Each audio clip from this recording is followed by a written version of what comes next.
it's 1995, and at this point, Ted, your in ring career was over. It had Yes. ended in Yes. 1993. 2023 marks the 30-year anniversary of your retirement, and we will be talking about that this year. SummerSlam, your final match with Oh, Razor Ramon is coming up.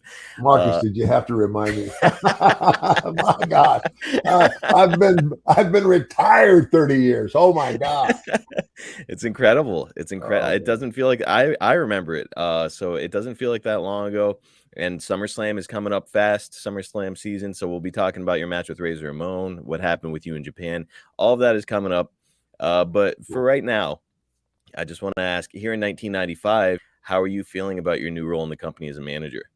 I was getting used to. I mean, obviously the thing I was most comfortable with always was wrestling.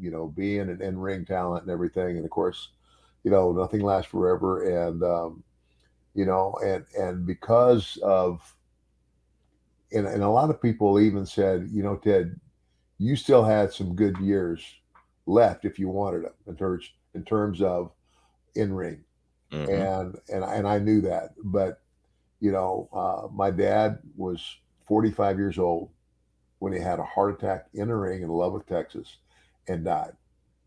Um, Now, Mike DiBiase was not my biological father, but he was the dad that raised me, and I lost him at the age of 15. He was 45. He died of what they call arteriosclerosis, hardening of the arteries. Of course, they didn't know, and at that time a lot of the things they know about the heart and other things, but he had a couple of checkups, and I think he knew.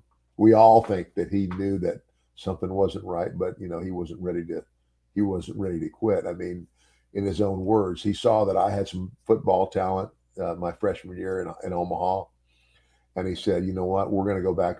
I'm going to go back and wrestle for the Funks in Texas, and let you finish high school there," because he knew that Texas high school football, there's none better, Mm-hmm. and see, yeah, I can get a scholarship somewhere. But that was his thoughts, and we went back that summer, and in July he had a heart attack and died. Man. Uh, so I guess part of me was like, I'm not going to stay too long. And there are some guys, and a couple of guys, and I won't mention names because I love them, that are still wrestling or are still trying to wrestle, and it just breaks my heart. It breaks my heart when I see them because they look terrible. I mean, they don't look like they should be in a wrestling ring at this point in time in their life, Right. and it just. But I understand. As much as I hate it when I see it, I get it. I understand. I understand why they do it. So I don't know. I don't know Man, if that made any sense. no, it did. And look, like it's got to be such a strange feeling where after all the years of training, the years on the road, all the things that you did to get where you are, to all of a sudden just say like, okay, I'm never gonna take another bump again. Like that's got to be a really bizarre feeling, hard to come to terms with. Yeah, yeah, and it is, especially. I mean, there's a lot of people that go to work every day, Marcus, and you know what? They go, and some people like what they do, but not everybody likes what they do. There's a lot of people who go to work every day simply because they have to put food on the table, Hmm. and they don't necessarily love what they do.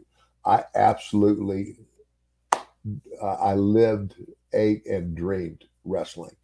I mean, I was a kid who grew up in it, watched his dad, watched other guys, and from from get from the get go, I was determined.